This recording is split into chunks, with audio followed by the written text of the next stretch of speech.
Shows About Nothing, Nihilism in Popular Culture, by Thomas S. Hibbs. A fragmentary philosophical preface. Frequently asked questions about nihilism and our popular culture. What is nihilism? The term nihilism comes from the Latin word nihil, which means nothing. It is the philosophy or state of life characterized by a lack of meaning or purpose. Nihilism means that there is no basis for distinguishing between good and evil, better or worse, noble and base.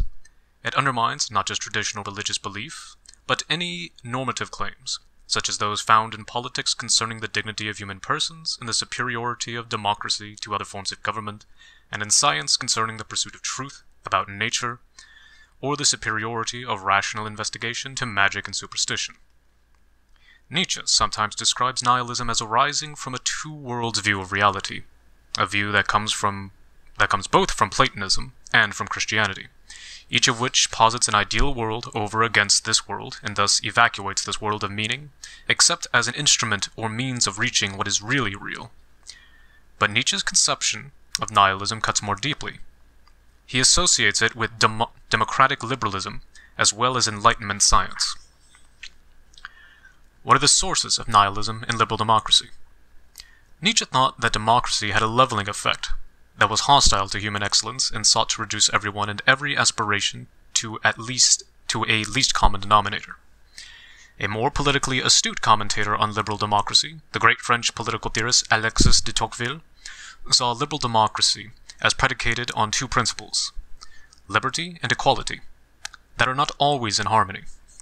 Like Nietzsche, although in less dramatic fashion, he worried about the way egalitarianism might curb liberty. Both principles, unmoored from one another and applied incorrectly and inordinately, can be sources of nihilism. Insofar as freedoms come to be understood in terms of autonomy, it opens the path to nihilism. If free choice is regarded as the highest value, then there is no standard in light of which we can appraise choice. The same can be said of certain forms of equality. Not equality of opportunity or equality before the law, but equality of opinion. If, in a sort of relativistic manner, every opinion is regarded as equal to every opinion, then there is no basis for distinguishing between better and worse, true and false, noble and base opinions. What characterizes nihilistic stories, or shows about nothing? These are stories in which conventional morality is depicted as bankrupt, and in which there is no possible recourse beyond convention to, say, nature or God that could be the basis of moral deliberation and the discovery of meaning and purpose. Simply featuring a single character or even a series of characters who embody nihilism is insufficient to label a story itself as nihilistic. The story itself has to rule out the possibility of some basis upon which the audience might see beyond nihilism. For example, Shakespeare's tragedy of Macbeth features the line spoken by the murderous Macbeth near the end of the play. Quote, "Life is a tale told by an idiot, full of sound and fury, signifying nothing." Macbeth, the character, is advocating a certain form of nihilism here. But that does not make the play nihilistic, as it shows the defeat of Macbeth and, even more, exhibits his own vice as the source of his nihilistic pronouncement. Are there types of stories that look nihilistic but are not? Dark and forbidding stories, or stories without any hint of a happy ending, can seem nihilistic, as can stories that indict conventional morality.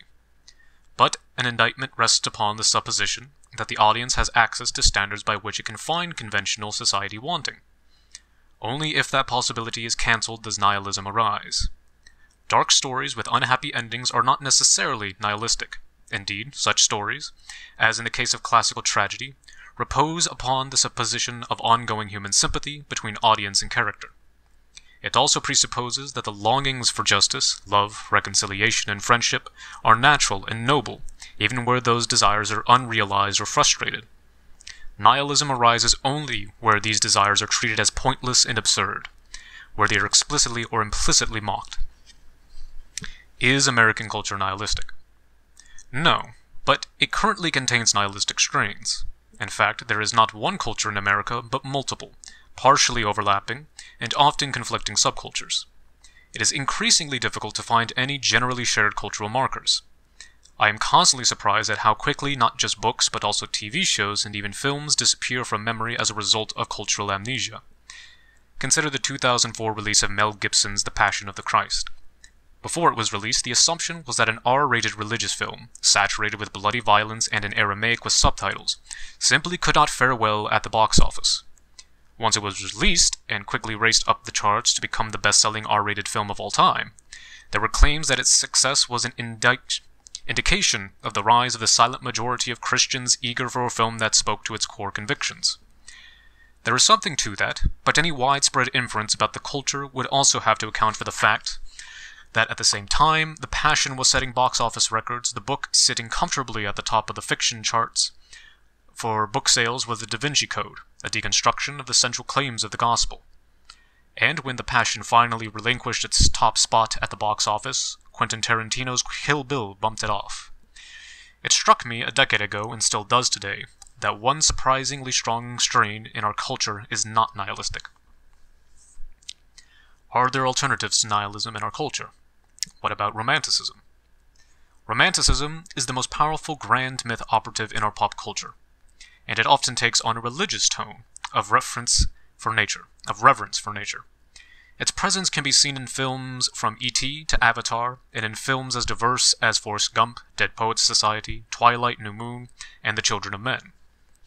Romanticism might be seen as a reaction against the nihilistic tendencies and radical strains of Enlightenment thought, which aims at rendering humans masters and possessors of nature. Construing the external world and even the human body itself as raw material to be manipulated for the sake of whatever ends human beings happen to desire, it sets the human person adrift, no longer at home in a world, but in a constant state of conflict with the environment. If there is no natural or divine sense of limits or guidance in our stewardship of nature, then the pursuit of power becomes an untrammeled exercise in tyranny over nature and humanity. Romanticism invites us to recover our innocence, to seek harmony with nature, and to live by a nobler code than that found in the calculative self-interest of modern economic systems. The problem with Romanticism is that it locates human life in the midst of a series of conflicts whose resolution is far from clear. A reaction against the degrading and alienating effects of modern science and modern politics, Romanticism embodies a set of oppositions: innocence versus civilization, nature versus technology, child versus adult, feeling versus reason. Thus, Romanticism itself can generate nihilism, which arises from the sense that we are hopelessly alienated. Are there stories that are simultaneously about nothing and something? That is, are there stories that wrestle with but do not succumb to nihilism? Yes, indeed. From The Ice Storm and The Secret Lives of Dentists to Christopher Nolan's Batman movies, film versions of J.K. Rowling's Harry Potter books, the Book of Eli, and Peter Jackson's film trilogy of Tolkien's The Lord of the Rings. Popular American books and films address the sources of nihilism and provide imaginative versions that transcend or at least do not succumb to nihilism. Does nihilism on screen produce nihilism in human souls? Does Hollywood lead or merely mimic the culture? The causal relationship between entertainment and human behavior is highly complex. For example, while some want to indict violent films or video games or rap music as causes of the acts of violent teens, it seems clear that an awful lot must have gone wrong in someone's life for a person to watch, say, Reservoir Dogs or Basketball Diaries and decide, I'm going to kill people. Can these forms of media act as contributing causes among other causes, or, in certain cases, be the trigger for violence? Certainly. And it doesn't take much effort to see that large doses of toxic images and stories can wreak havoc in the souls of young or old. The chief impact is not overt. Large-scale violence of the sort we have witnessed in school shootings, but the atrophying of the moral imagination. Often, when Hollywood is attacked for its corrosive effects on the culture, it responds by saying that it is simply reflecting what is out there in the culture already. But this is a dishonest answer, as there is nothing Hollywood prizes more than the idea that it is the source of social reform, or that it is the bastion of contemporary creative genius. At its best, Hollywood takes possibilities latent in our culture and makes them explicit by weaving them into a narrative and letting us see those possibilities lived out in human lives and communities. What is the point of watching shows about nothing? Can we learn from these shows? There is little point to watching the most toxic shows, but other shows can illustrate the various sources of nihilism in our culture. Even when nihilistic shows instruct, they cannot, at least directly, do what art or even entertainment should do, which is to nourish the soul and form the moral imagination. now shows that acknowledge the possibility of nihilism and display paths by which it might be overcome can indeed nourish the soul. Chapter 1. Nihilism, American Style. In the introductory voiceover to Woody Allen's film You Will Meet a Tall Dark Stranger from 2010, the narrator quotes Macbeth's lines, "Life is a tale told by an idiot, full of sound and fury, signifying nothing."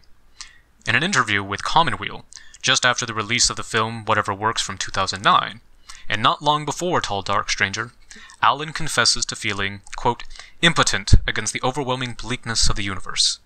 He states, quote, "Everybody knows how awful the world is and what a terrible situation it is, and each person distorts it in a certain way that enables him to get through it."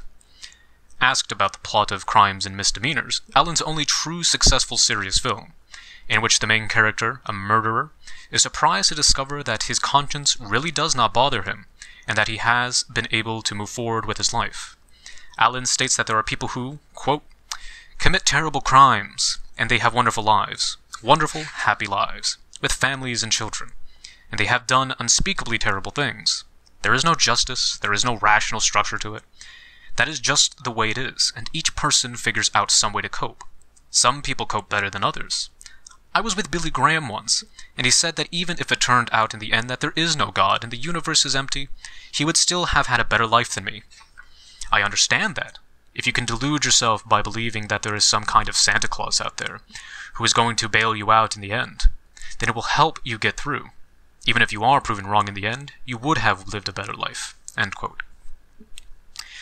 This may or may not be helpful as a commentary to his films. As a piece of amateur philosophy, it's sheer rubbish.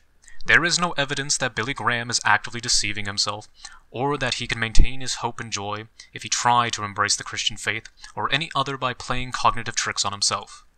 Indeed, that is a bizarre, one is tempted to say incredible model of how beliefs are formed.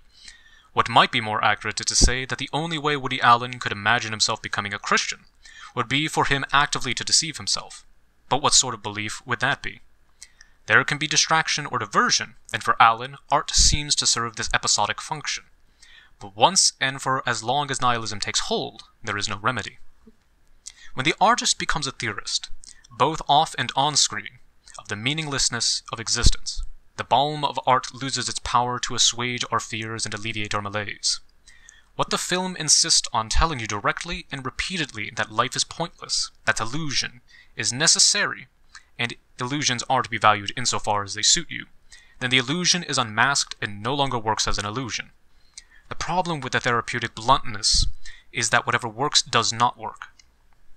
Always tempted by nihilism, Allen's early work was almost exclusively comic. If in the earlier films relationships are almost always doomed, marital love unreachable, and the purpose of individual lives unknown, there is nonetheless an accent upon the felt gesture of sympathy across the divide of the broken, impossible relationship. Ordinary human sympathy tempers the nihilism and affirms the viewer's desire for human connection and friendship. Only recently, and in films in which he does not appear as a character, has Allen seemed willing to allow his nihilistic theories to dominate his art. It is not surprising that the quality of his art has suffered considerably. Even in Crimes and Misdemeanors, the character espousing nihilism without regrets is but one character in a larger drama. He speaks at a peculiar moment in his own life, the moment when he has the sudden realization that his world has not collapsed because of his heinous deeds. We might wonder whether his account of his own freedom from the qualms of conscience is not self-justifying, or whether he will be able to sustain his equanimity, especially given that the lies about the murder of his adulterous lover cannot simply be kept in the past, locked away from his ongoing relationship with his wife. Indeed, the suspicion that meaning is a construct gives rise to the thought of nihilism. As a popular song puts it, quote, "When everything feels like the movies, you bleed just to know you're alive," end quote, from Iris's Goo Goo Dolls. From The Matrix to Inception, many highly successful contemporary films begin from the assumption that what we have taken to be real is in fact a construct. The quest is to make clear the distinction between fantasy and reality, and return to the latter. If the line becomes entirely blurred, then we are lost in a hall of mirrors where images end up reflecting one another. Reality dissolves into a self-referential trap. Nihilism generates banality, an egalitarian sense of emptiness. But Allen feels compelled to bestow gravity upon nothingness by alluding to great literature. That is true of the ongoing quotation from Macbeth in You Will Meet a Tall Dark Stranger, and of an allusion to Dostoevsky's Crime and Punishment in Match Point, a film that replays the central themes of crimes and misdemeanors in a much less interesting way. Dostoevsky's great novel of rebellion, guilt, and redemption might have had some place in Crimes and Misdemeanors, where the question of God is still a real one. But it is wholly without significance in Match Point, where there is no great passion, no great guilt, and no question of whether God and the devil are at war in the human heart. Even less appropriate is the passage from Macbeth in Tall Dark Stranger. The words themselves do not work here, as Allen's film is a rather tame tale of the role of chance in modern life, hardly a tale of sound and fury. Moreover, Allen turns the view of one character in Macbeth into the whole story, indeed into the story of all stories. But Shakespeare does not share Macbeth's nihilism. Instead, he gives an account of how the murderous intentions, quote, return to plague the inventor, end quote. The action of the play represents not the exaltation of nihilism, but its defeat and the restoration of moral and political order. Nihilism is the vantage point of the morally depraved, not the normative judgment of the artist. If art no longer communes with the good, the true, and the beautiful, and if it feels duty-bound, whence such an obligation in a nihilistic world, to inform us that its magic is merely illusory, then it loses its capacity to enchant or even pleasantly distract. It loses its claim on us, citing great works of the past whose very assumptions the new art dismissed as so much infantile, wishful thinking, cannot improve matters. Nihilism on screen is not nearly as terrifying as nihilism in real life. The recent suicide of educated, handsome, witty 35-year-old Michelle Heisman on the steps of Memorial Church in Harvard Yard shocked his family. In his Boston Globe article from September 27, 2010, David Abel comments that Heisman's 1,905-page suicide note included 1,433 footnotes, a 20-page bibliography, and more than 1,700 references to God, and 200 references to the German philosopher Friedrich Nietzsche. In the note, Heisman wrote, quote, every word, every thought, and every emotion come back to one core problem. Life is meaningless. The experiment in nihilism is to seek out and expose every illusion and every myth, wherever it may lead, no matter what, even if it kills you, end quote. Serial killers from Manson to Berkowitz to Ramirez and Dahmer have often held the national imagination captive, and the killer's wacky theories have become as notorious as the heinous acts they committed. After he was apprehended, Ramirez taunted citizens, the media, and the justice system with the Nietzschean line, I'm beyond you, I'm beyond good and evil. More recently, from Paduch, Kentucky, and Jonesboro, Arkansas, to Pearl, Mississippi, and Springfield, Oregon, towns known for nothing other than their decent, law-abiding citizens have given birth to children capable of positively demonic deeds. Aside from the rural settings and multiple victims, another common feature of the killers has been the influence of films such as Natural Born Killers and Basketball Diaries, of fantasy video games and the nihilistic lyrics of Marilyn Manson. Whatever one makes of the causal relationship between the endemic violence of our popular culture and the behavior of those immersed in it, this much is clear. The universal availability of popular culture through videos, cable television, radio, and the internet means that no place can be protected from its corrosive influence. Wherever you are, it can find you. As Michael Medved, one of our most informed and eloquent critics of contemporary movies, notes, we have no other culture than popular culture, and popular culture is Hollywood, especially television. In Hollywood vs. America, Popular Culture and the War on Traditional Values, Medved details Hollywood's strong amoralist bent and argues that the entertainment industry is hostile to mainstream American values. There is little doubt that Hollywood's nihilism has the effect of coarsening our public life, desensitizing us to violence and making us generally more cynical. In its celebration of the grotesque artistry of destruction, of evil for its own sake, and of untortured adolescent self-expression, Hollywood promotes a debased Nietzschean culture, and the side of Nietzsche that values unrestrained creativity.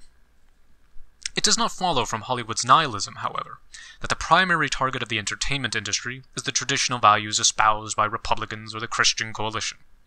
Such hostility is incidental, for nihilism cuts much more deeply. As we shall see, it attacks the very foundation of modern politics, whose assumptions both the left and the right share. It puts into question democratic ideals such as individual rights and human dignity, the politics of equality and consensus, the pursuit of happiness, and the possibility of progress, even modern science and medicine. These ideals supply the framework for what it means to lead a good human life and the principles for our code of good and evil. If they are exposed as bankrupt, then the move beyond good and evil, to attempt to transcend our conventional moral code, can be seen as liberating, as a perverse affirmation of life and freedom in opposition to a degrading moral system. The pursuit of evil has a certain grandeur to it, or at least it seems cool and hip. Those of us inclined to be critical of Hollywood would do well to ponder the following questions. Why does our democratic culture breed such demonic characters? And why should American citizens be so captivated by these figures of rebellion both in real life and in fictional accounts? Indeed, American fascination with crime and criminality remains high even as there has been a remarkable decline of serious crimes in most large cities. Furthermore, nihilistic premises pervade our popular culture, infiltrating not just horror films and violent movies of the week, but also the most successful mainstream sitcoms of the last 30 years. Seinfeld, a show about the comical consequences of life in a world void of any ultimate significance or fundamental meaning. By its own account, it is a show about nothing. Is there perhaps some as yet unnoticed link between the American experiment and nihilism? Can our contemporary popular culture be seen as drawing out the natural consequences of certain strains of liberal individualism? That is precisely the suggestion we will explore in the present study.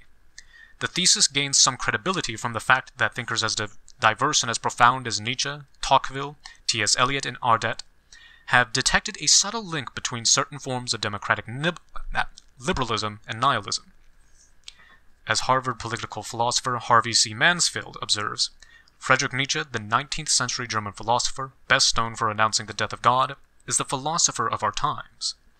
He surfaces with some regularity in popular culture.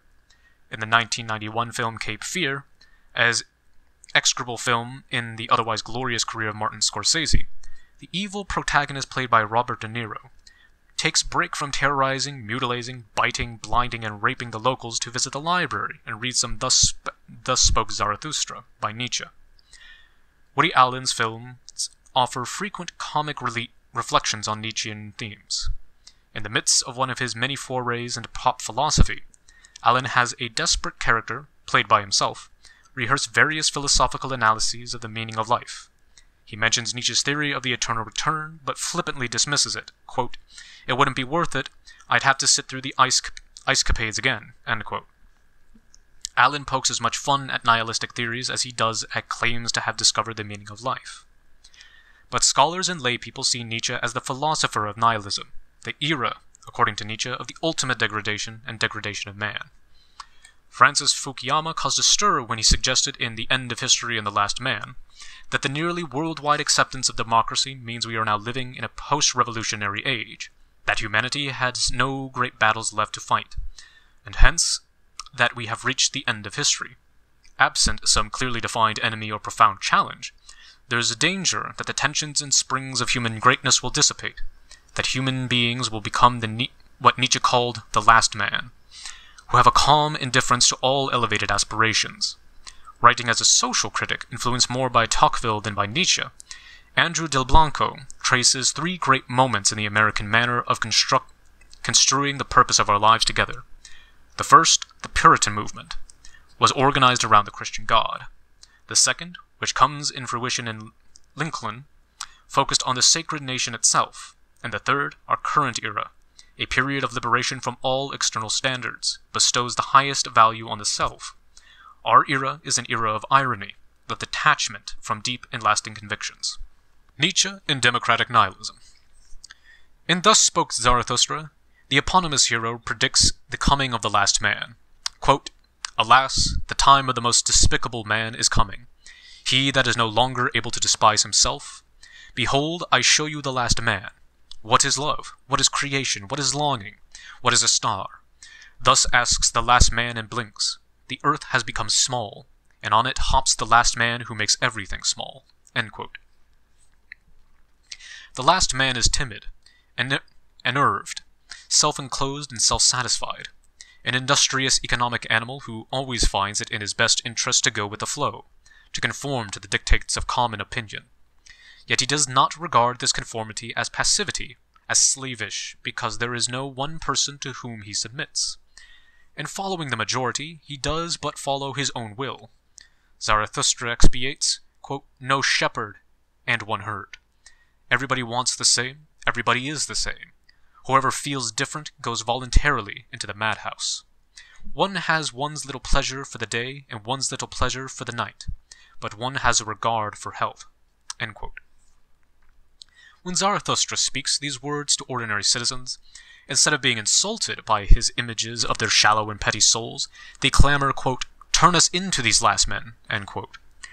Nietzsche is virulently anti-democratic, for he believes that the politics and science of the Enlightenment preserve what ought to perish, and are at war with greatness and singularity. The imperative of the herd, he tells us, is that there should, quote, one day be nothing any more to be afraid of, end quote.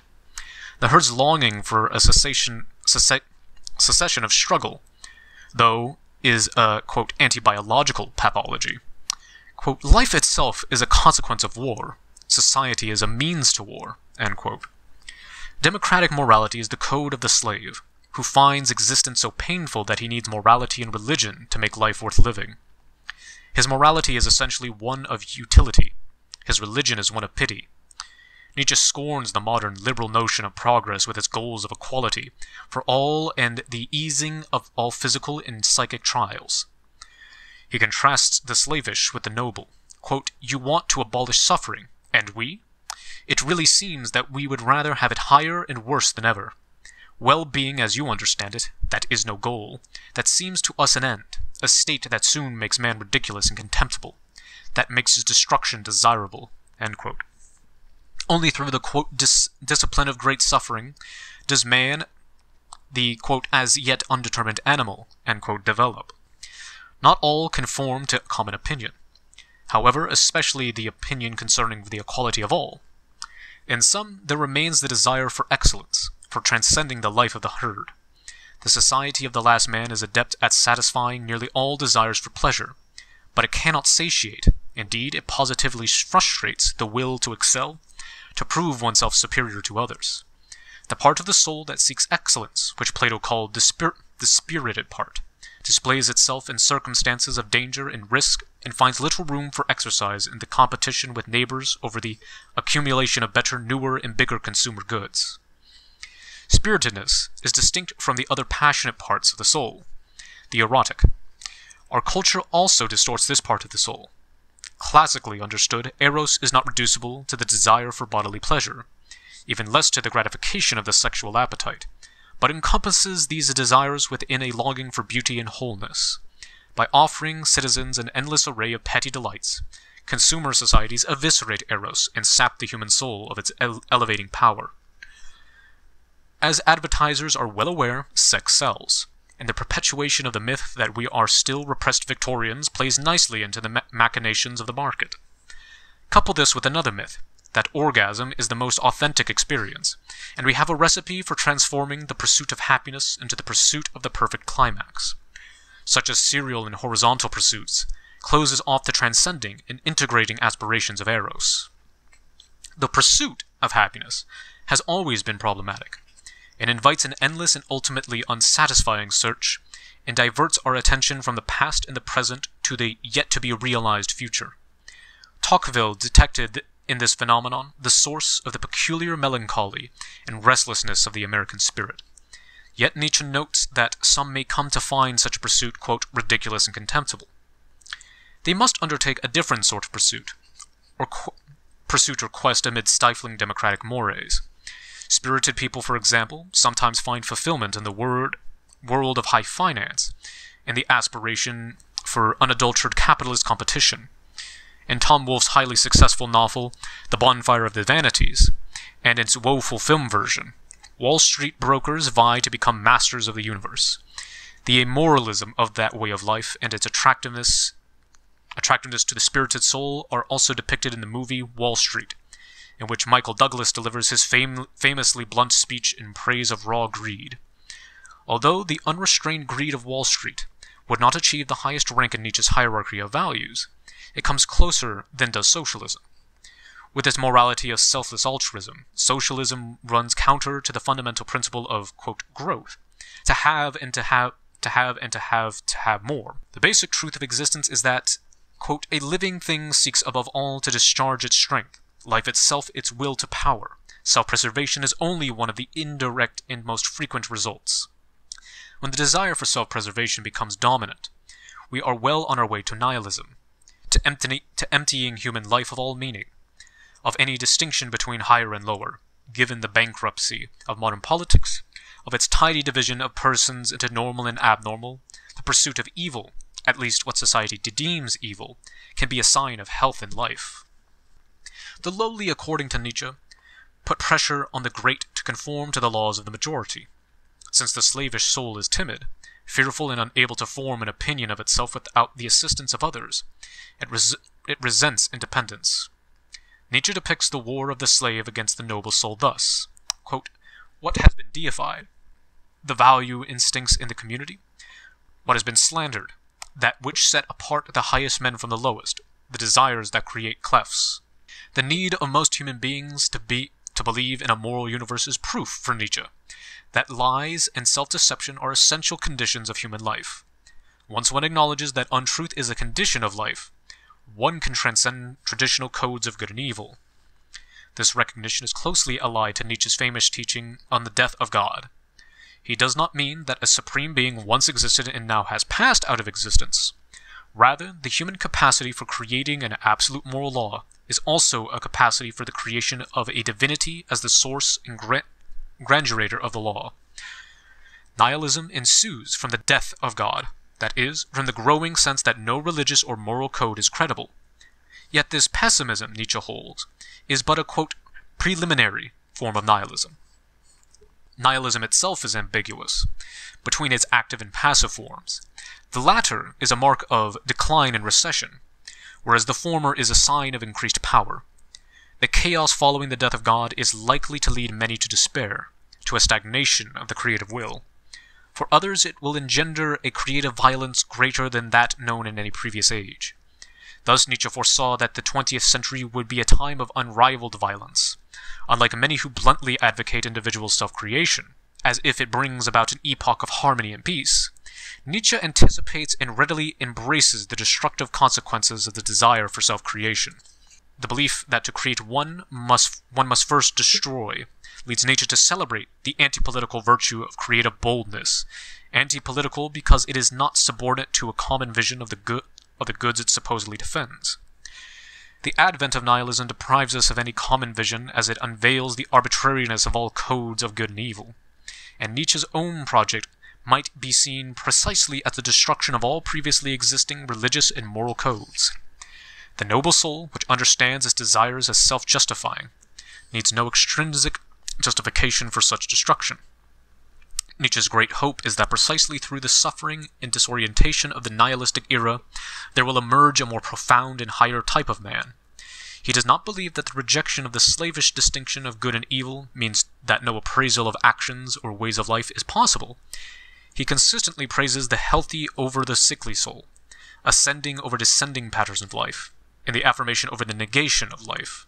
The two most profound 20th century followers of Nietzsche, the German Heidegger and the French Foucault, became, respectively, a notorious Nazi sympathizer and an advocate of the liberating power of sadomasochistic sexuality. Echoing Nietzsche's celebration of extremes, Foucault lauds the, quote, limitless presumption of appetite, and consoles the, quote, transcendence of reason in violence. As Roger Shattuck has shown, the great authority in these matters is the Marquis de Sade, who pronounced a, quote, new gospel of crime consonance through creative sexual violence.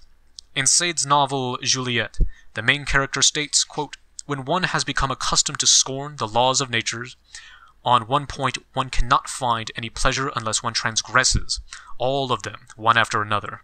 Crude versions, can there be no non-crude versions, of this principle can be found in the contemporary subgenre of horror films known as torture porn, and in the TV series Nip Tuck, a show in which plastic surgery opens up the path to the radical reconstruction of the human body in the spheres of medicine and sexuality. Since prohibitions serve only the negative function of enhancing the exhilaration of transgression, these projects are subject to the law of diminishing returns. An especially rigorous practice of asceticism is required to revive and intensify the experience of pleasure. The practice of the new gospel mimics as it inverts the life of Christ. It exercises asceticism on the body not for the sake of moderating the passions that thwart knowledge and love of others, but for the sake of ever more refined manipulation of the bodies of others. In lieu of a forgetfulness of self-love of another, quote, impersonal egoism, in the words of Batil, treats the body as of a vile thing. Anyone who stops at theory and fails to embrace this raw, nihilistic truth in practice is a bourgeoisie coward. But there is a tension in Nietzsche between an amoralism that repudiates all objective standards and a distinctively hierarchical kind of thinking that ranks souls on the basis of their vigor, health, power, and creativity. The very distinction between slave and noble morality presupposes a judgment of what is better and worse, higher and lower. Nietzsche simultaneously insists that there is a rank of value and that at the top of that scale resides radical self-creation. By making man the creator, Nietzsche could vindicate the claims of humanity against the Judeo-Christian God. Human creativity will now supplant the transcendent creator of all things ex nihilo. Although the blatant hubris of this project renders it comically implausible, the real difficulty is that the exaltation of man as creator relativize all values, leaving nothing in light of which the, quote, revaluation of all values might occur. For Nietzsche, nihilism means, quote, the highest values devalue themselves, that the aim is lacking, and that why finds no answer. The long reign of Christian morality, which is still operative in modern politics, and especially in the naive faith of Enlightenment science, in objective truth, quote, was the great antidote against nihilism. The disappearance of these antidotes means man has lost faith in his own value when no infinitely valuable whole works through him. Nonetheless, Nietzsche forges ahead and invites the crisis as a means of purification, of restoring a, quote, order and of rank according to strength. We can see here the reemergence of the model of the virile, heroic warrior, whose distinguishing mark is a creative and courageous boldness. It is the antithesis of what Nietzsche took to be the feminine, Christian virtues of humility and sympathy. It is a, quote, measure of strength to what extent we can admit to ourselves, without perishing the merely apparent character of the world, the necessity of lies. It is not surprising that Nietzsche thought of the nihilistic era as tragic, because it would mercilessly lay bare the tremendous tension between, on the one hand, the human aspiration for meaning and purpose, and on the other, the pointlessness of such longings. The virtues that Nietzsche praises, courageousness, courageous resolve, and truthfulness about the non-existence of all objective ideals, are the virtues of those who heroically and tragically confront the emptiness of human life. And there is something noble and edifying in their struggle. It is, however, difficult to sustain the seriousness of the struggle in the face of its meaninglessness. Pointlessness mocks strenuous effort. If no ennobling affirmation emerges from the era of nihilism, then the struggle itself comes to seem foolish and laughable. The tragic thus degenerates into a comic satire of all things serious and elevated. The problem with the project of revaluing all traditional values is not only that it entails the destruction of the weak, indeed it involves a great risk even for the noble soul. However much one might sympathize with Nietzsche's diagnosis of the incredible sinking modern man, one wonders whether his cure is not worse than disease. Instead of the affirming way of life that Nietzsche wished to substitute for the negating life of the slave, his apparent exaltation of the will can easily be seen as an essentially negative and empty existence, defying standards and overstepping boundaries. The difficulty, then, with inviting nihilism, the unwelcome guest, into the heart of civilization, is that it deprives us of any grounds for retaining and elevating and ennobling aspect of Nietzsche's thought. The heroic confrontation with nihilism may be inspiring for a time, but its long-term result is likely to be the trivialization of all aspiration, the inability to distinguish between higher and lower. Instead of providing a way to overcome nihilism, Nietzsche's remedy seems only to immerse us more fully in it. By exalting the confrontation of the creative will with nothingness, Nietzsche hopes to revive the grandeur of the tragic hero, but the absence of any goal or standard in light of which he might appraise the hero's life as noble opens the possibility of a comic reversal in our perception of the hero, whose longings now seem silly and farcical. Comic nihilism, with which Woody Allen and the Coen brothers so often flirt, comes to fruition in Seinfeld. Another problem with advocating the self-deification of man is his temporality and finitude. The will can only will forward, not backward. All it can do to gain control over what has already happened is to eradicate or alter its influence on the present. This is why destruction is integral to creative activity, as Nietzsche understands it. Although it is difficult for us to will the whole of the future, let alone to try to stand outside time and will the past, present, and future, this is precisely the strategy that Nietzsche advocates in his doctrine of the eternal return. Quote, "Let us think this thought in its most terrible form. Existence as it is, without meaning or aim, yet recurring inevitably without any finale of nothingness. The eternal recurrence." End quote. In spite of its implausibility, the eternal recurrence captures Nietzsche's sense that the remedy for nihilism involves uprooting from one's soul any vestige of resentment towards life and instead affirming the whole of existence. Whatever might be the deficiencies of Nietzsche's godlike affirmation of the whole, more modest cyclical journeys can foster growth and development, or a new and deeper appreciation of one's point of departure. American film has produced a variety of narratives of the return. There are sentimental versions. Dorothy's chant, quote, there's no place like home. And there are morally serious versions, as in Simba's somber and edifying affirmation of his role in the cycle and hierarchy of nature in his return to his kingdom at the end of The Lion King. After the death of his father, Simba's passage from childhood to an adult acceptance of his duty is interrupted. Simba gets caught in a world of endless adolescence, whose theme song Hakuna Matata promises no worries, no responsibilities, and no connection to anything other than the immediate gratification. There is an instructive irony here. The chief threat to the moral seriousness The Lion King persuasively portrays is a sort of shopping mall mentality that Disney so effectively markets. Forgetfulness of the past and the sense that we are no more than our momentary preferences. Consider by contrast the pivotal scene in The Lion King. Simba's father appears to him, chastises him for neglecting his place in councils, quote, "You are more than what you have become," and finally commands, remember, resonates throughout the film. One of the more nuanced recent variations of the theme of the return is the comedy Groundhog Day, which features Bill Murray as a smug, crude, and cynical weatherman sent to cover Groundhog Day festivities in Punxsutawney, Pennsylvania. Murray loathes the town, its people, and their quaint way of life. He cannot wait to leave, but when a snowstorm renders the highway out of the town impassable, Murray reluctantly returns to the town for the night. To his consternation, he awakens the next morning, and for many mornings thereafter, to find himself repeating Groundhog Day. While Murray remembers each previous day, the others in Punxsutawney do not. Since he is attracted to the station manager, played by Andy McDowell, who has accompanied him to Punxsutawney, he devotes each day to some new and increasingly extravagant ruse of seduction. None succeed. Desperate to escape, he resorts to numerous methods of suicide, including some that would take the groundhog out with him, only to awaken yet again in the past. In Groundhog Day, the cycle is a motif of determinism, illustrative of the way vice turns us in on ourselves, stifling freedom and development.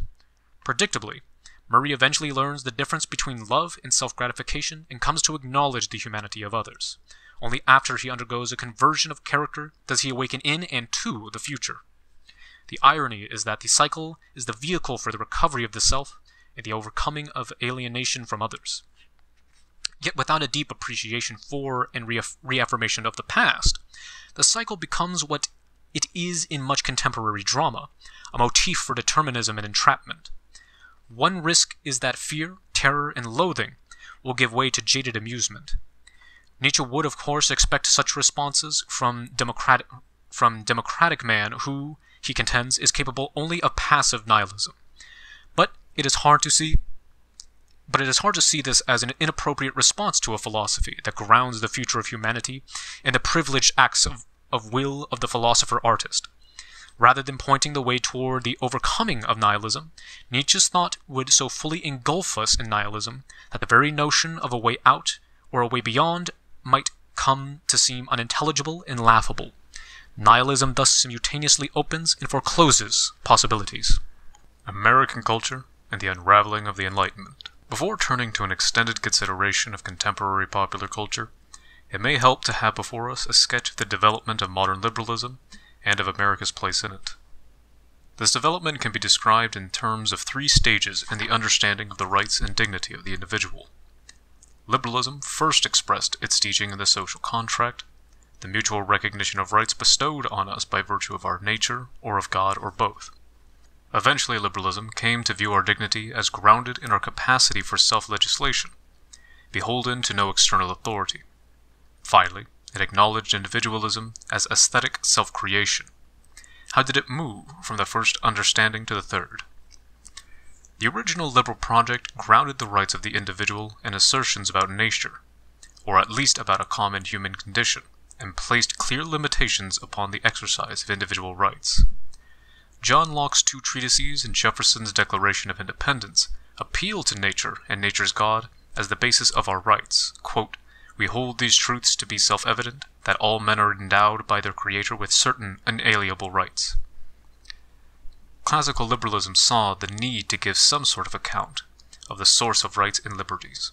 Another important feature of the classical view is its insistence that rights have corresponding duties. Without this assumption, rights could not be the basis of the liberal social contract. This is the model of American liberalism that dominated the classical period of Hollywood and the early years of television, lasting well into the 1960s. The most successful creator of these sort of American narratives was undoubtedly Frank Capra, who saw his films as vehicles for the communication of an American civil religion. Of You Can't Take It With You, he said that it was an opportunity to, quote, "to dramatize Love Thy Neighbor in living drama. What the world's churches were preaching to apathetic congregations, my universal language of film might say more entertainingly to audiences." And Mr. Deeds Goes to Town and Mr. Smith Goes to Washington, Capra juxtaposes the slick, jaded, and conniving denizens of the big city, and especially of the U.S. Congress, to the straightforward virtue and simple pleasures of the ordinary, unassuming American citizen. These films put on trial the corruptions and flaws of American democracy. But the accuser is not the cynical loner. He is rather the embodiment of the virtues and ideals that America was founded upon, and to which it remains tied. Even most of the bad guys in the films are treated with a comic touch that enables us to perceive their redeeming qualities. The most severe judgment in these films is bestowed upon the unfeeling capitalism of the usurious Mr. Potter in It's a Wonderful Life. These movies exalt the virtues of old-fashioned American individualism, which really is not individualism at all. Capra often sets an individual, Deeds or Smith for example, against a group, but the individual himself embodies the ideals that the group is presently falling short of. Capra's films are stories that revive America's founding spirit. In this America, there is no such thing as a completely private life to be disposed of as one wishes. In It's a Wonderful Life, George Bailey's attempted suicide is an act of despairing self-absorption. When his guardian angel, Clarence, intervenes to rescue him from the frigid waters, George insists that he and everyone else would have been better off if he never existed. Nearly destroyed by the sense of failure, George Bailey is the closest anyone comes to nihilism in a Capra film. To instruct George, the angel grants him his wish of non-being. He learns in painful detail what it means to lack the recognition of neighbors, friends, and family. More positively, he realizes that individualism is a dangerous and destructive illusion, that each life is mysteriously intertwined with many others. All of these films are comic, even when they include a treatment of serious matters and real evils, and are at least implicitly theological in structure. In fact, these films contain elements of film noir. Mr. Smith undergoes tremendous physical and emotional turmoil as he attempts to fight off not only his external human opponents, the corrupt members of Congress, but also his internal temptation to despair. George Bailey's angel leads him to the city that would have been had he never existed. He must endure the sight of his town turned into a living hell named Potterville. If Capra's America is finally an image of paradise, it is always a potential inferno from which art must strive to rescue us. Related strategies are on display in Casablanca, a film in which Humphrey Bogart plays the sort of diffident, detached, tough guy, from which he would become famous in a series of classic noir films, beginning with The Maltese Falcon. A saloon keeper in Nazi-occupied Casablanca, Rick, who sticks his neck out for nobody, appears to be motivated exclusively by rational self-interest, but he is a man with a complicated past. By the end of the film, in what is perhaps the most memorable concluding scene in all of American film, love, patriotism, and friendship emerge as the prevailing motives in his life. A scene that mesmerizes and inspires Woody Allen's character in Play It Again, Sam. Just as religions must face the problem of evil in the world, so too must nations face its presence in their land. This test has special significance when the nation is America. The most prescient observer of things, American, the 19th century Frenchman Alexis de Tocqueville, called democracy a providential fact, and America the image of democracy. As our faith in the American experiment waxes and wanes, so does faith in the experiment of the modern world. Capra's films are defenses of the essential goodness and justifications of the ultimate victory of American democracy. The gravity of evil is never the final word, just as the failure, despair, and isolation of the protagonists are only momentary and apparent. The protagonists embody the American dream, and although they begin at a lowly level, achieve an exalted state, just as do the characters in classical comedies. For Capra also, America is a providential fact. Both in film and on television, the dramatic justification of the American way of life used to focus on the justice system, especially the courts of law. De Tocqueville observed that the court system was so deeply woven into the fabric of American life that children introduced the jury system into their games. That system is an embodiment of the American principle of equality before the law. Of course, there have been egregious violations of that ideal in our history. Even when it appears to work well, its success is always tenuous. In according rights to the accused, it risks protecting the guilty rather than the innocent. By insisting on trial by jury, it puts the fate of the accused in the hands of untutored citizens. One film that addresses this inconsistency is To Kill a Mockingbird, based on the best-selling and Pulitzer Prize-winning novel of the same title by Harper Lee. The film is set in Macon, Georgia, in 1932, where a young black man, Tom Robinson, is wrongly accused of raping and beating a white girl. The hero of the story is Atticus Finch, a widowed father of two and a small-town lawyer who defends Tom. The film is replete with peculiarly American maxims. Atticus explains the term compromise to his daughter as a agreement reached by mutual consent.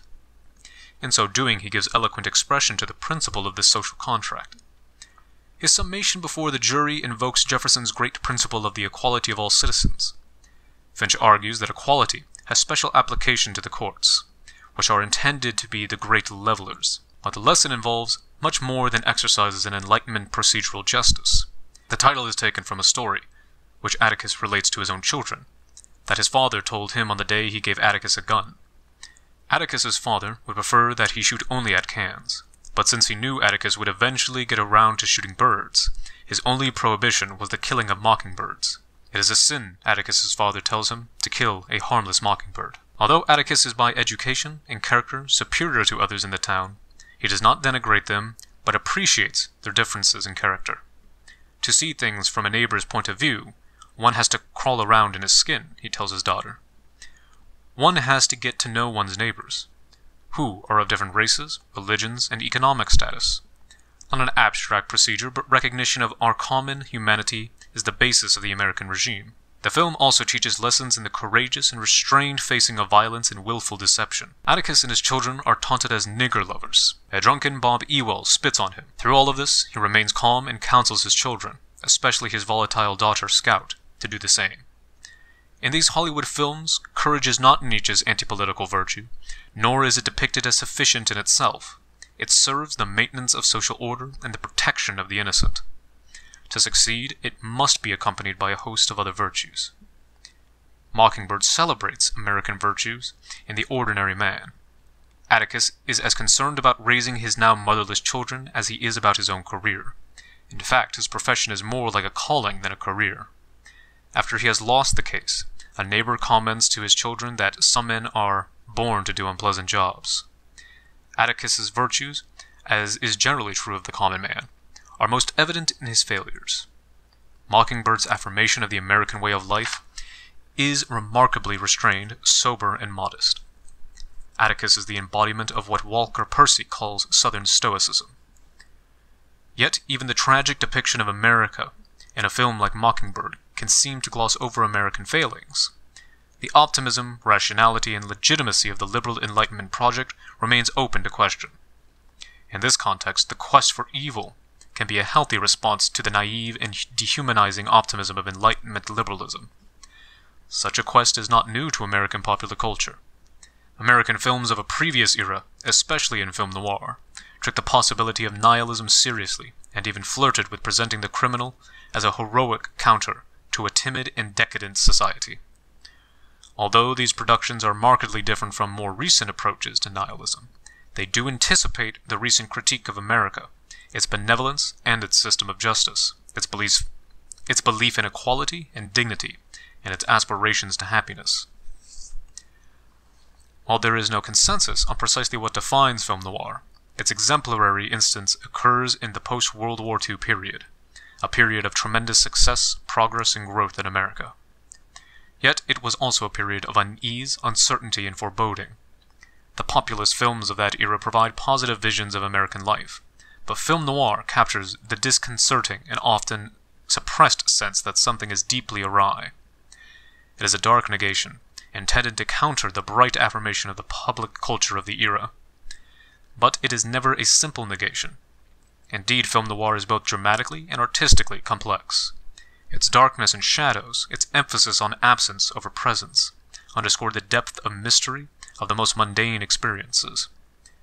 Into such a disorienting, threatening, and yet inviting world, noir thrusts its would-be hero, who sets out on a quest to solve a particular mystery.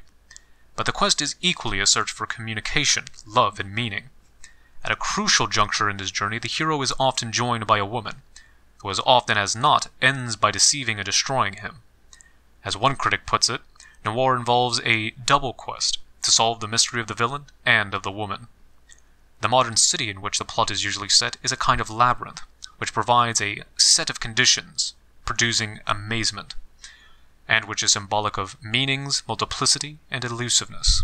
The opening scene of The Killers introduces us to ruthless killers who sit in a diner waiting for the man they plan to murder. Ole Anderson, known as the Swede, played by Burt Lancaster.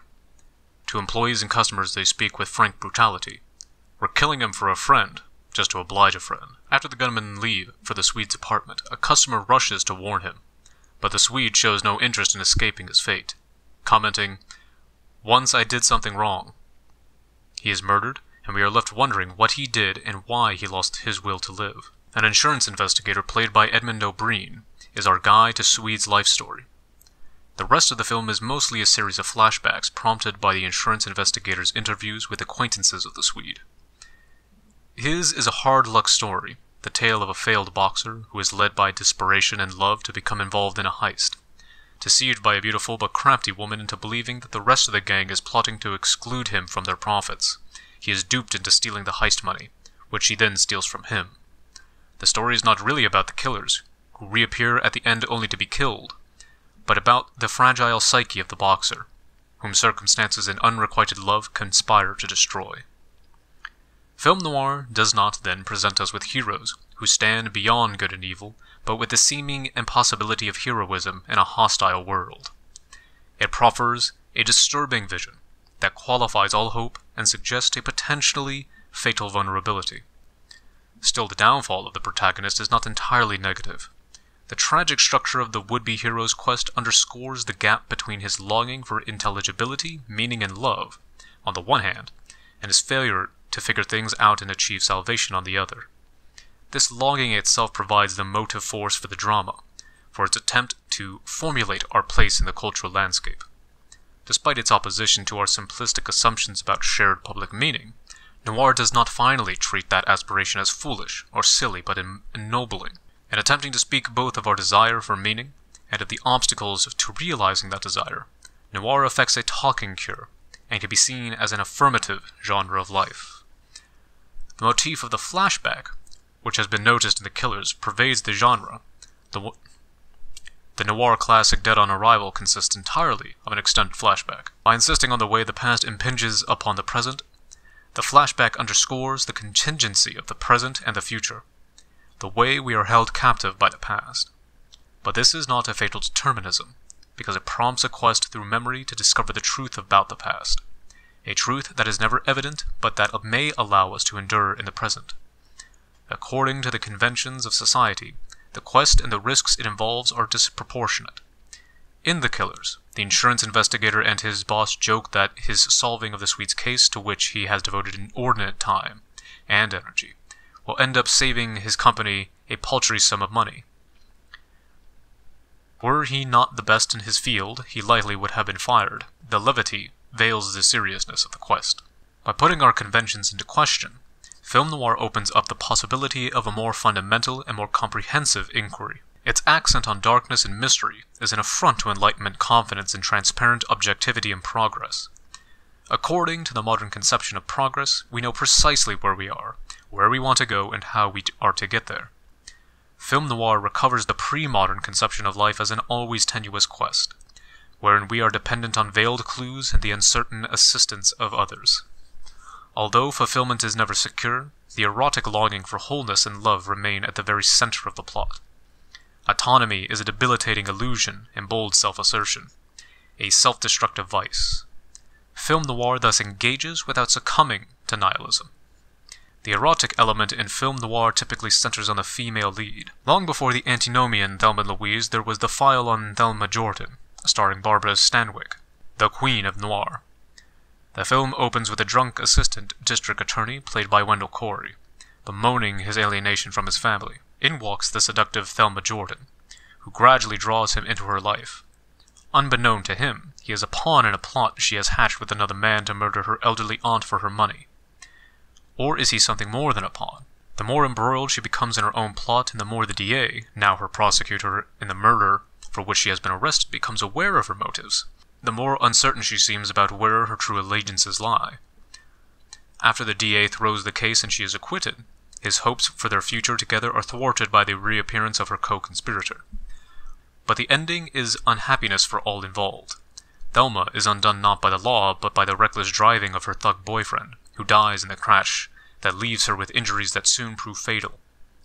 On her deathbed, she issues a double confession, that she committed the murder, and that she loves the DA, who has already gone before a judge to accuse himself of subverting justice. The unhappy ending of the film is hardly nihilistic. Indeed, the multiple confessions rescue the main characters from the nihilistic web of lies and destruction in which they had immersed themselves. If the first stage of liberalism provides the political and social horizon for the populist Hollywood films of the classical era, the principles of the second stage, an attempt to ground morality in politics and self-legislation, seem to have little impact on popular culture. According to the chief architect of this position, Immanuel Kant, a democracy is a community of individuals who are simultaneously sovereigns and subjects. No longer is revealed religion, nature, or nature's God an appropriate basis for our self-understanding, since these are all in some measure extrinsic to the human will. Reliance on them is seen to be alienating, an infringement on the dignity of the individual. In Kant's technical language, submission to them puts the individual in a state of heteronomy, the exact opposite of autonomy. Kant is remarkably optimistic about the agreement that is likely to result from everyone's cultivating one's own autonomy, for he supposes that since each is under his own command, each will acknowledge and respect the dignity of the others in their capacity for self-legislation. It is possible to see a story like To Kill a Mockingbird as straddling the first two stages of liberalism. The film makes no reference to God or nature and is replete with lessons about equality and seeing the world from the vantage point of those who are culturally different from us. Yet Mockingbird seems to be of two minds about tradition and cultural particularity. On the one hand, in Kantian fashion, it asks us to prescind from the prejudices of blind tradition and to look past these superficial veils of race. On the other hand, the conception of duty that Atticus embodies is infused with the code of honor appropriate to the Southern gentleman. From the Kantian perspective, then, To Kill a Mockingbird would be a somewhat impure depiction of the politics of autonomy. The assessment may tell us more about the deficiencies of the model of autonomy than about the dramatic flaws of the film. In popular culture, at least, we jump rather quickly from the first stage of liberalism to the third, in which the notion that universal agreement could arise from personal autonomy is seen to be preposterous. Nietzsche believes the third stage of liberalism is a secularized and impoverished version of Christian morality, a tenuous middle ground between the Christian worldview and the unleashing of a more radical conception of freedom. As he puts it, the, quote, terms autonomous and moral are mutually exclusive. In its break with external authority, the second stage of liberalism paves the way for a doctrine of freedom as unfettered self-expression, as the creation of value. The logical conclusion of this doctrine is on display in the pro-drug comedy Trainspotting, in which the main character describes the decision of his friends to go back on heroin as a fully informed, democratic choice. Astonishingly, what Nietzsche articulated as fundamentally anti-political principle was found its way even in Supreme Court jurisprudence. In the 1992 decision Casey v. Planned Parenthood, the majority claims, quote, at the heart of liberty is the right to define one's own concept of existence, of meaning, of the universe, and of the mystery of human life. Now Casey was an abortion case, and the poetic praise of autonomy in the decision favored the left-wing promotion of abortion rights. But the same creed supports right-wing libertarianism. In fact, when it comes to the rhetoric of radical autonomy, there is little difference between the National Organization of Women and the National Rifle Association. The ideal of radical autonomy is hardly compatible with civil society, and so there are attempts to limit its scope. But once it takes hold, it treats all resistance as an unwarranted and arbitrary circumscription of its exercise. Although the Supreme Court has resisted the inference, the right of self-creation seems naturally to support the right to physician-assisted suicide, just as the slogan, "My body, my choice," is a natural advertising jingle for the cloning industry. A dream team of contemporary political theorists defend the application of the principle of autonomy to the question of whether and when to end one's life. Most of us see death as the final act of life's drama, and we want the last act to reflect our own convictions. Autonomy is the overriding principle whenever choices central to personal dignity are at issue. The language of the court and these liberal political theorists is an unstable mixture of the final two stages of liberalism. The problem is that radical autonomy easily gives way to nihilism, because it undercuts faith in any objective or communally shared source of morality. Once cultural nihilism becomes prevalent, no one has the right or the capacity to determine where the lines ought to be drawn. Religion, philosophy, government, the court, all can come to seem arbitrary.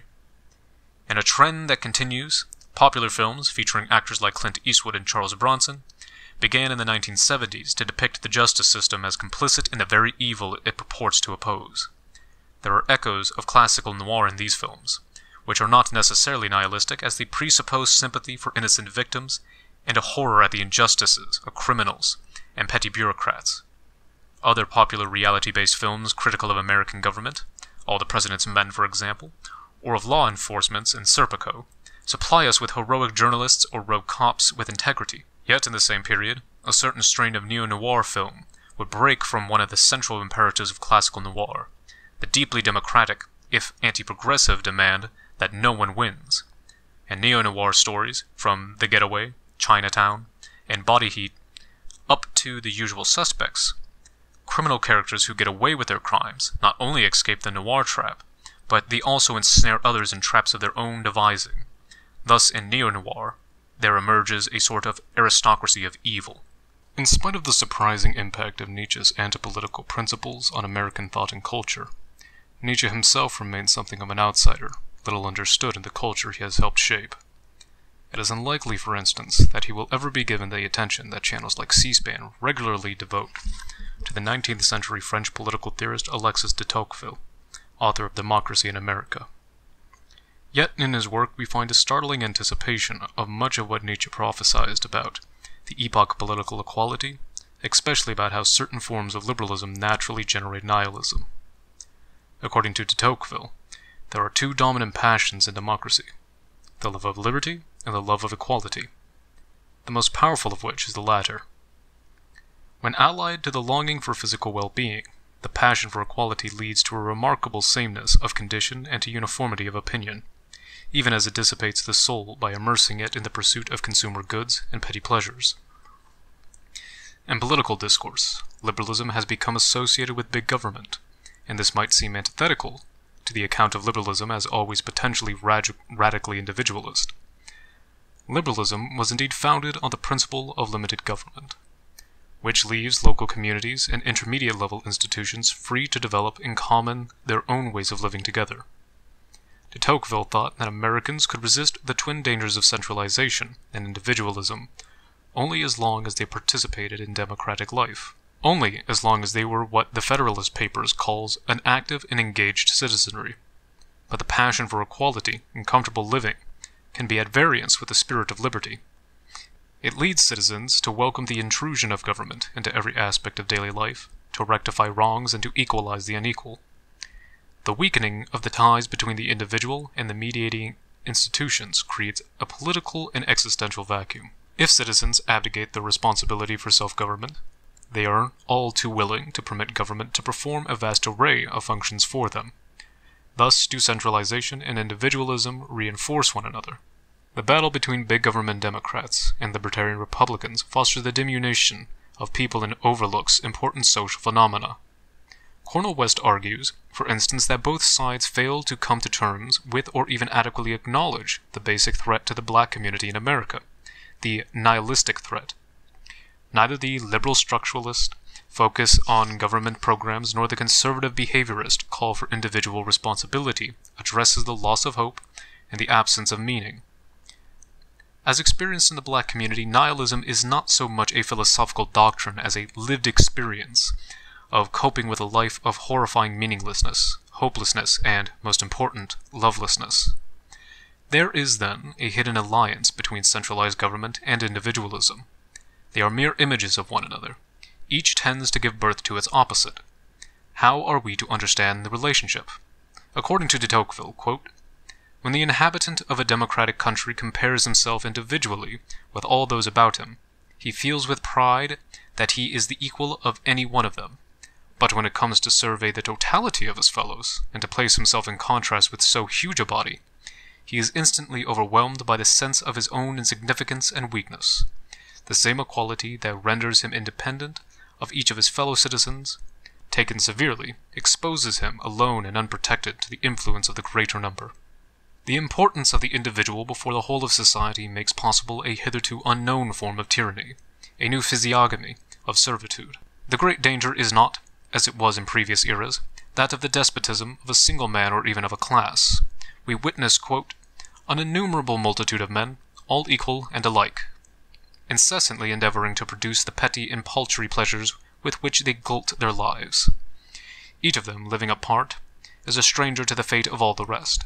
His children and his private friends constitute to him the whole of mankind. Above this race of men stands an immense tutelary power, which takes upon itself alone to secure their gratification and to watch over their fate. That power is absolute, minute, regular, provident, and mild. It would be like the authority of a parent if its object were to prepare men for manhood, but it seeks, on the contrary, to keep them in perpetual childhood. For their happiness, such a government willingly labors. What remains but to spare them all the care of thinking and all the trouble of living? What sort of citizens does such a regime produce?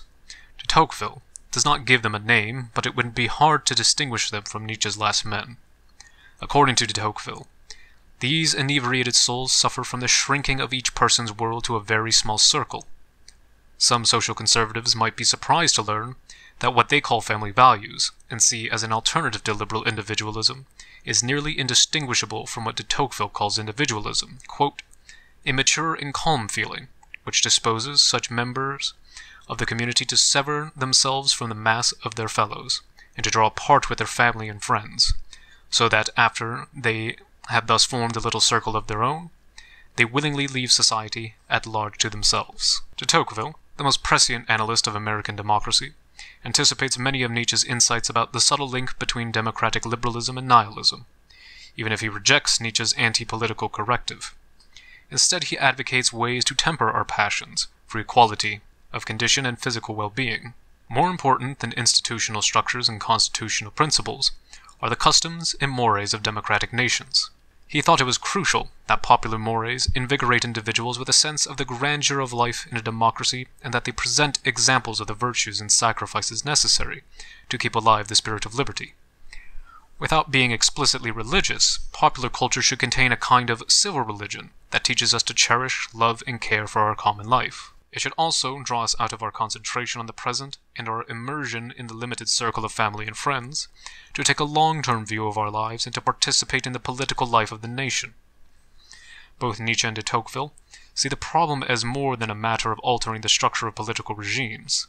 The underlying difficulty is one of mores or habits arising from a shift in the understanding of the place of humanity in the universe.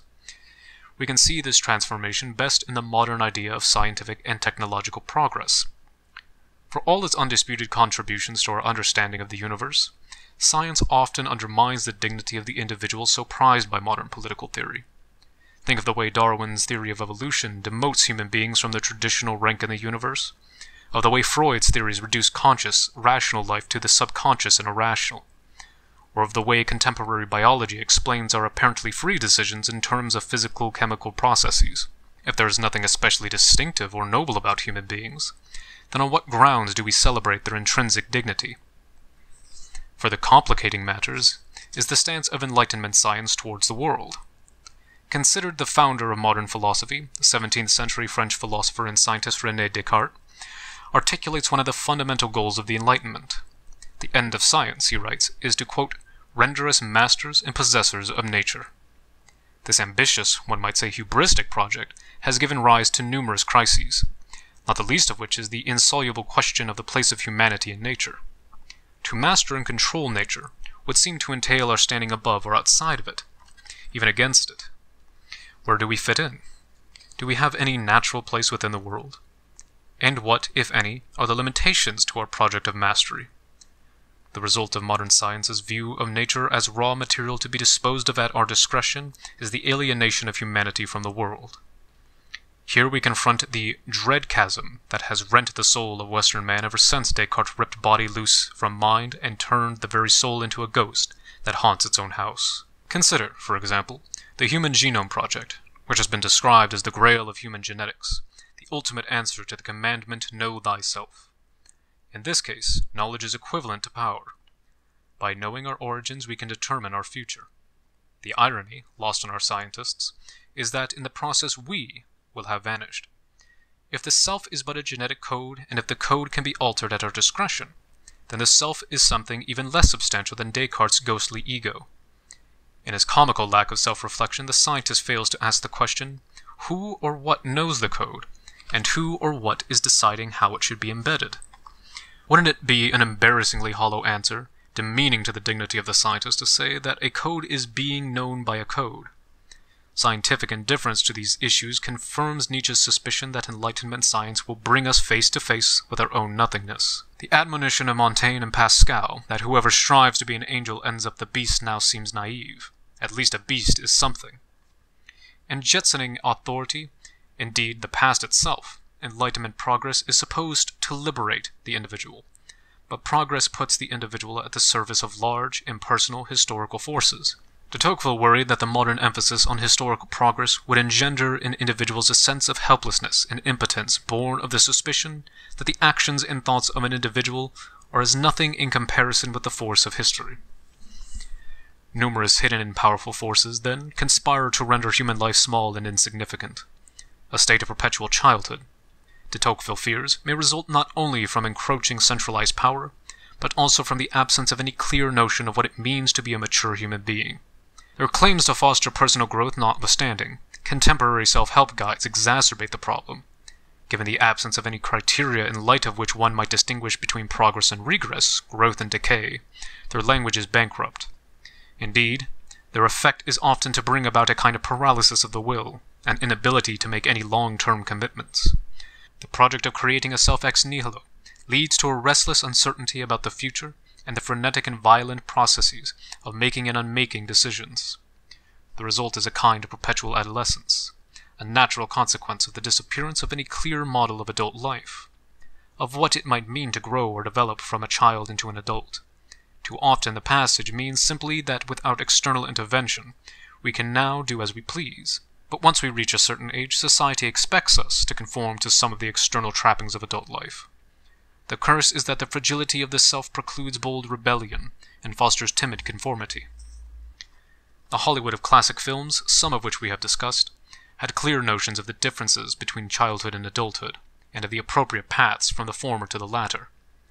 Like the sitcoms of its era, To Kill a Mockingbird often succeeds best at depicting the world of children.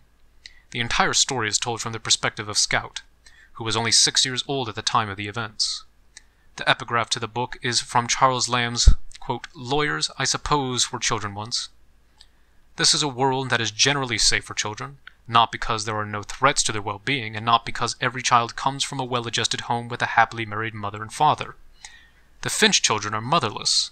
It is safe because there is a community ordered to the raising of children that is generally agreed on the essential virtues that need to be inculcated in them.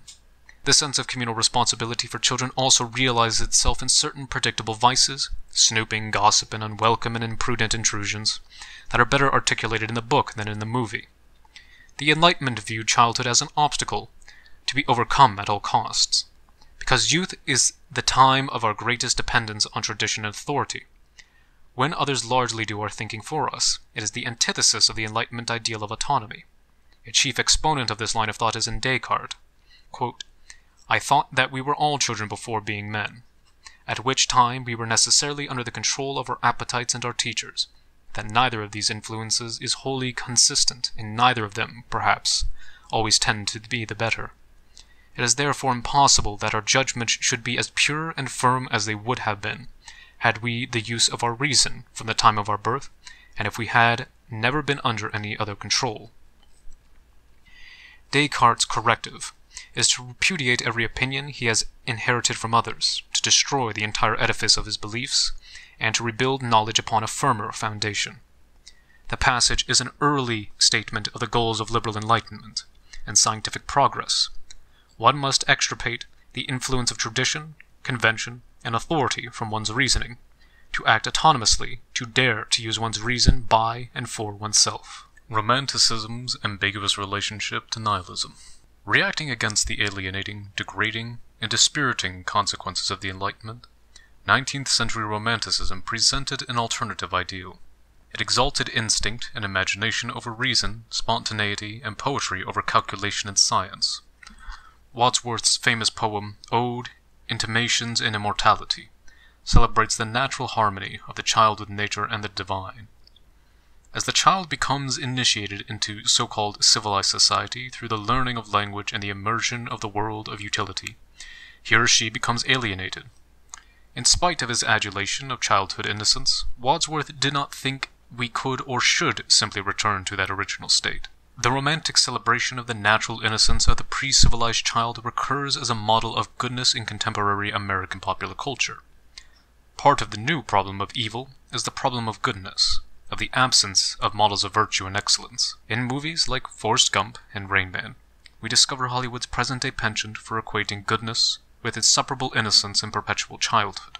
A mental disability actually frees one from the corruptions of civilized adult life. Although Gump ambitiously invokes the central motifs of Capra's populism, its main character is an incorrigible child who is incapable of suffering the trials characteristic of film noir, or of the Capra classics. Gump's strategy is to circumvent evil and misery, not to overcome it by going through it. Mark Edmondson calls this strategy facile transcendence. In our culture, Romanticism is the principal alternative to nihilism. From E.T. to Avatar, Romanticism supplies a powerful, affirmative myth. Of course, it also embodies a radical critique of conventional society, indeed of civilization itself. "We murder to dissent," wrote the great Romantic poet Wordsworth. In E.T., America is a heartless society given to cold, scientific analysis. Eliot complains that once E.T. is dead, the scientists will just cut him up.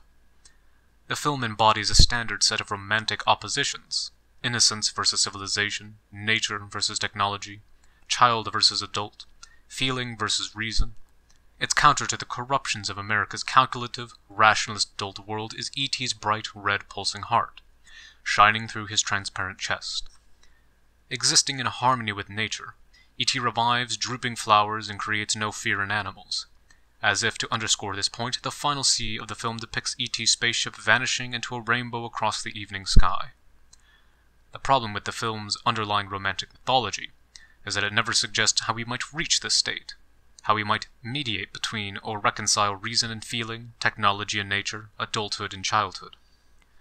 More recently, James Cameron's blockbuster Avatar features a dramatic conflict that rests on romantic divisions between a primitive, basically peaceful, and organic culture on the one hand, and an advanced, bellicose, and artificial culture on the other. The much-touted look of the film is indeed mesmerizing, but the visuals work largely because Cameron is so effective in constructing an entire world, that of the Na'vi tribe. The very blue inhabitants of Pandora are deeply bound to each other and to a particular place, especially to the sacred tree and the goddess who dwells there. The tree happens to grow on mineral deposits that are valuable to militaristic capitalists who want to relocate the tribe by diplomacy or war, preferably the latter, so as to exploit Pandora's natural resources. With his positive portrait of a sacred society, Cameron's film stands as one of the most powerful religious films in recent years. Its conception of the sacred, in keeping with the romantic myth, is entirely immanent, not transcendent. Indeed, one of the attractions of Romanticism is that it counters the reductionist tendencies of the modern world.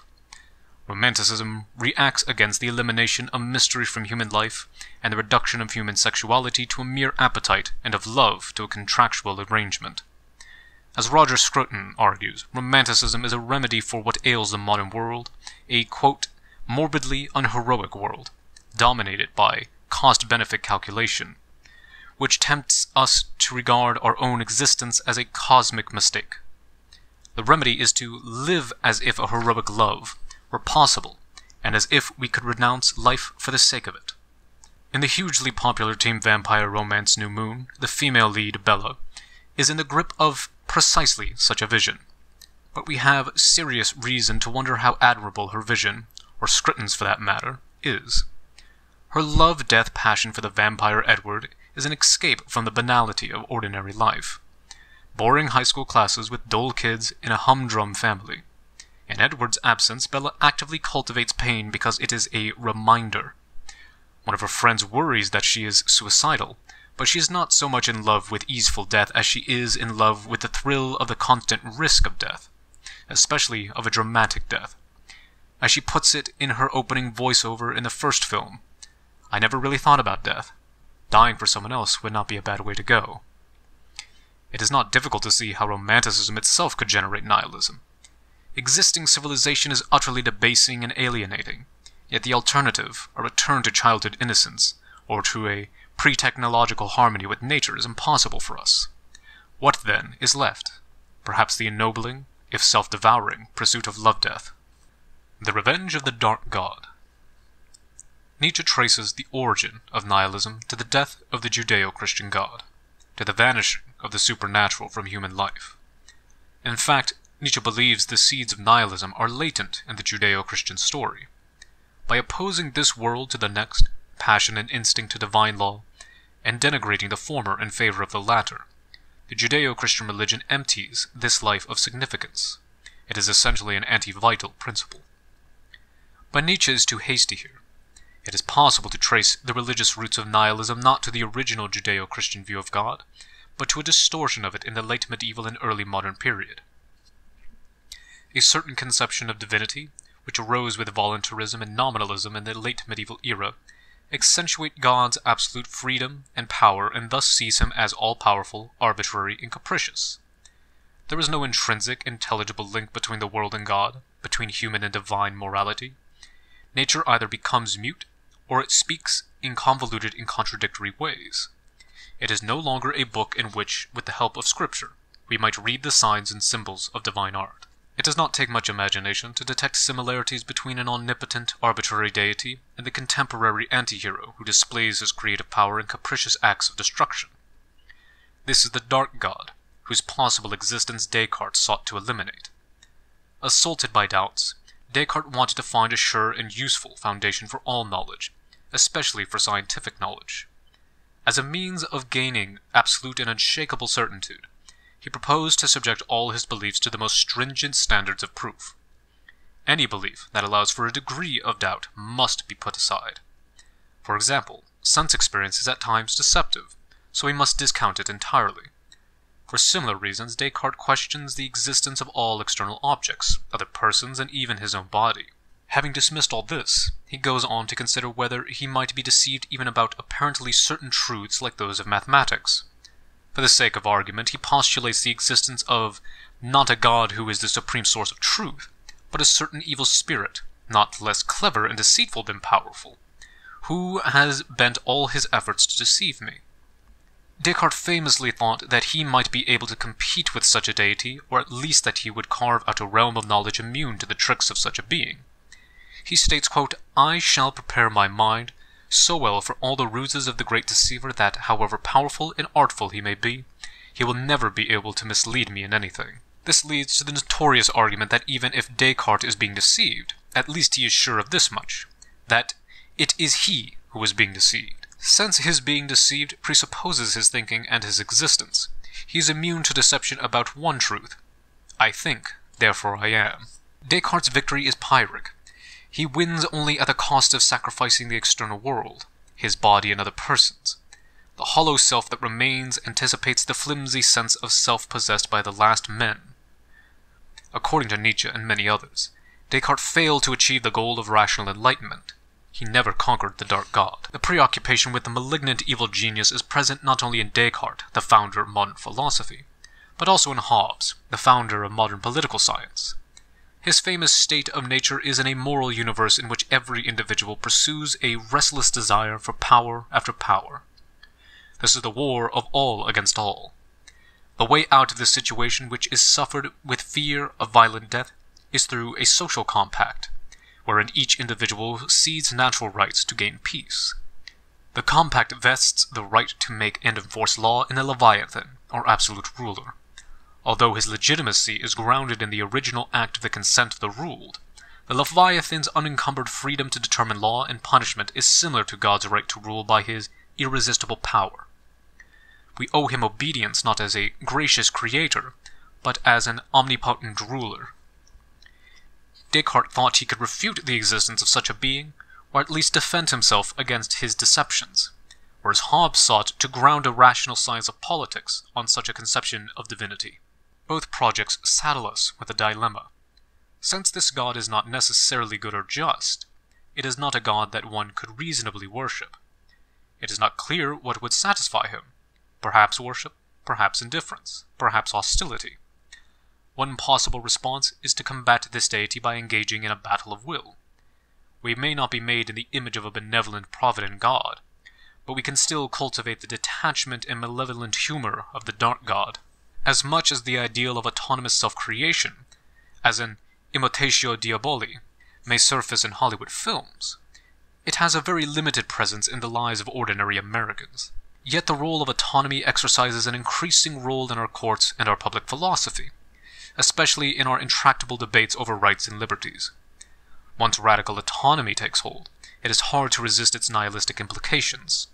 Undoubtedly, the funniest and among the most compelling illustrations of this claim can be found in the 1996 pro-drug film Trainspotting, in which the main character lays bare the nihilism at the root of the modern exaltation of choice. Here is a taste of his argument. Quote, "Choose life. Choose a job. Choose a career. Choose a family. Choose a fucking big television. Choose washing machines, cars, compact disc players, and electrical tin openers. Choose good health, low cholesterol, and dental insurance. Choose fixed interest mortgage payments. Choose a starter home. Choose your friends. Choose your leisure wear and matching luggage. Choose a 3-piece suit on hire purchase in a range of fucking fabrics. Choose DIY and wondering who the fuck you are on Sunday morning. Choose sitting on that couch watching mind-numbing, spirit-crushing game shows, stuffing fucking junk food into your mouth. Choose rotting away at the end of it all, pissing your last in a miserable home, nothing more than an embarrassment to that selfish, fucked-up brats you spawned to replace yourself. Choose your future, choose life. But why would I want to do a thing like that? I choose not to choose life. I choose something else, and the reasons? There are no reasons. Who needs reasons when you have heroin? De Tocqueville noted that American democracy was about equality and liberty. The danger he saw is that an intemperate pursuit of equality would come to diminish our appreciation of certain forms of liberty. One of the most powerful contemporary sources of nihilism is a kind of soft relativism that applies the notion of equality to the veracity of our opinions, all of which are to be considered equally valid. That fits rather nicely the definition of nihilism as the absence of a basis for distinguishing better from worse or noble from base. Of course, certain conceptions of liberty that exalt the capacity of choosing also court nihilism.